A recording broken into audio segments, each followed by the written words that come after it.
So, as today's program draws close to the end, we'd like to open up the last part of the session, which is the question and answer part. A number of questions have already been answered in the Q&A box, but now we'd like to pick a few questions for the panel to answer directly. Please continue to type your questions in the Q&A box, and we will proceed with answering the question either in person or in the box. So I'm going to pick some of the questions. We have a question for Professor Sato here, and the question is, how will the economic growth of the Indo-Pacific have an impact on the neighboring countries? What kind of, let me rephrase, what kind of impact will the socio-economic growth of the Indo-Pacific region have on the neighboring countries and regions? Okay. Thank you very much for very good questions. I think the region's economic growth has an effect on its neighbors, but the way neighbors faces this growth also affects how they get impacted. In other words, the potential negative effects and positive effects will surround those countries, and it's largely up to those countries what kind of policies to adopt in order to minimize the negative impacts and take advantage of the positive impacts. And let me first talk about the economic growth. The economic growth will not necessarily reach every neighbor countries in the region. You have to be connected. So the connectivity infrastructure is critically important in order to take advantage of the growing economic dynamism of the region. The developed countries are strategically targeting certain countries for infrastructure aid. And that's because geography favors those particular locations for either the purpose of military bases or use of ports, rather than just economic rationale. So countries like Sri Lanka is taking full advantage of that, and so is others like Kenya, as well as small countries in the Red Sea area. Djibouti is also taking advantage of that. But not all countries want to have this kind of militarized aid, so they're trying to keep distance from the politically motivated economic assistance as well. So if the country has an active strategy to engage this Indo-Pacific dynamism, or being passive but still exposed to both positive and negative impacts, really depends on the country and the domestic political setting, as well as leadership capability. Okay, thank you very much, Professor. We appreciate your answer. The next question is, this one is for Professor Alcantara. The question is, what is the key factor for a leader to have his or her team succeed in diversity and inclusion? Is it strong leadership, generosity, assertiveness, passion? And what sort of difficulties would a leader face in this context? Well, that's a great question. And I think those characteristics that were mentioned in the question, such as like passion, leadership, are very important. But if you're going to ask me one thing that I think would be very important to manage diversity and inclusion, or to lead diversity and inclusion, would be curiosity. If you may recall from the mock lecture, I mentioned about deep level diversity. Like, it's a type of diversity that cannot be easily seen or observed, that it takes time to know how deep diversity is or how different people are. So by staying curious, I think you're naturally asking questions and wanting to know the person, the people. And also at the same time, you're more open to putting yourself in the shoes of others, like trying to see things from their perspective. Because you're going to ask yourself, when you're curious, you ask yourself, why is she or he thinking like that? What do I not know that could help me understand the other person? So curiosity, I think, is a very critical element of fostering diversity and inclusion. So the challenge associated with it then would be, it takes time and effort to know people. But that challenge, I think, needs to be overcome, because it's very important that we know who we are working with, and we are open to the differences, and we welcome those differences. So again, staying curious, taking time to know people, to get to know people more, would be very important for us to foster inclusion in organizations. Thank you very much, Professor. We have a question here for the students. I'm not so sure who will answer this, but the question is about life in the dormitory. What is it like living in the dormitory? I think, Dwiti, you'd like to answer that? Yes, thank you. So I actually lived in AP House, which is APU's dormitory, for 2 years because of a program that I was part of. And as I mentioned before, I think the main part of living in the dormitory is making friends. Whether or not you want to, it's going to happen. And because you live in such close proximity to like both Japanese students and international students from many other different countries, you're bound to have a very, very diverse group of friends by the end of the time that you're living there.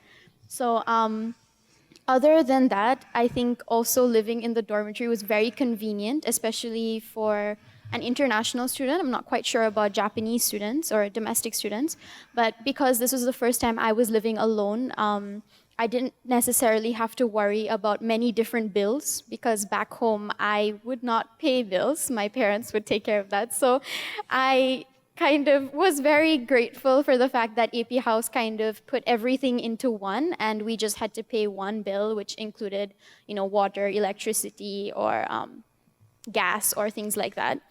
And apart from that, the fact that it's very close to campus was also very useful for me, because I am not great at waking up in the morning. And so because it's just a 10-minute or 5-minute walk from campus, I could wake up just before and get to class on time anyway. And because we had so many Japanese classes in our first year, which is when the majority of students from APU live in the dormitory, it's very convenient to be able to go to class, come back, cook at home, eat something, and then go back to class again. Because we had several different classes of Japanese in one day with like an hour and a half break in between. So I think that's about it for the dormitory. Thank you for the question. Okay, thank you. I think I'll take the next question. The next question is about scholarships. Does APU offer any scholarships? I'll respond to that one. Yes, there are a number of scholarships that you can get at APU. When you apply to study at APU, you have the option of applying for a tuition reduction scholarship, and you can get 30%, 50%, 65%, 80%, or 100% of your tuition waived. That's before you get into APU for undergraduate students. Same applies for master's students as well. For the master's program, we also accept external scholarships. There are a number of scholarships which are listed on our website. And once you come into APU, based on your performance as a student, your GPA and other things, you may be able to apply for additional scholarships. Of course, there are different scholarships which are already provided by different countries and organizations. So if you're going to receive a scholarship in whatever country you reside in, please check with us at the admissions office, because chances are we would be able to accept you into APU with whatever scholarship you come with from your country. Okay, the next question is from somebody who's been reading the news. This question comes for Professor Lee, please, if you don't mind. And the question is about the new college at APU. So the question is, could you please tell us a little bit more about the new college and what can a student expect from the new college? Professor Lee, please. Thank you. Thank you for the great question. Yes, as I explained at the beginning, we are currently having two colleges, and by the time when you enter APU, perhaps it will be around 2023. At that time, we will have another college, which is called College of Sustainability and Tourism. So, as you know, sustainability issue is the issue of the 21st century, and we an emergent discipline is sustainability science, and we will work on that, study, teach the sustainability issues, especially resource management and climate change, and circular society. And then tourism. Tourism is also a part of the new college, because tourism is also a very closely related to sustainable development, because tourism can help the local economy and can protect the local culture and history. So promote the localities in the world of globalization. So the college will focus on the sustainable development and tourism at the regional level. So students who are interested in the in helping the work directly on the world's sustainable development will be very welcome to the new college. Thank you. Okay, thank you very much, Professor. We have so many fantastic questions still coming in the group. We'll try as much as possible to answer your questions in the box, but unfortunately, due to time restrictions, we'll only have one more question. And this one is to the students. You can choose whether you'd like to do this one, Karina or Tsubasa. But the question is, so you mentioned a little bit about learning Japanese and coming to APU. Did you know any Japanese at all before you came? And once you got here, how did you survive within a culture that utilizes a language that may not necessarily be your first language? So I did not really know any Japanese. Once I applied to APU, I began trying to at least learn the katakana and hiragana alphabets, so that I would have a tiny bit of knowledge before starting classes. And I will say that really helped. Definitely learn those before you apply to or come to APU. But I didn't really know much except for a few things I might have memorized from anime, which is not really what you want to use in Japan necessarily. But for me, studying Japanese is really difficult. It's on a totally different language than Danish or any other languages that I speak, as well as it does have the 3 alphabets, and kanji is definitely one of the most difficult things I have ever tried to learn in my life.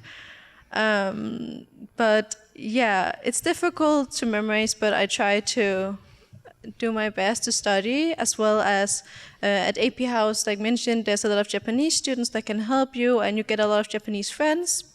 And I actually live together with a Japanese student, and she helps me a lot with all things that is required to have Japanese skills. And yeah, so you can get a lot of help, and studying is also important. It might be difficult, but you'll get through it. Okay, thank you very much. Thank you so much for sharing your experiences. Now, I'm sure you'd all like to ask a lot more questions, but unfortunately, due to time restraints, we'll have to end the question and answer session here. But please do join us for additional webinars that we'll be hosting in the future. Thank you very much for your questions.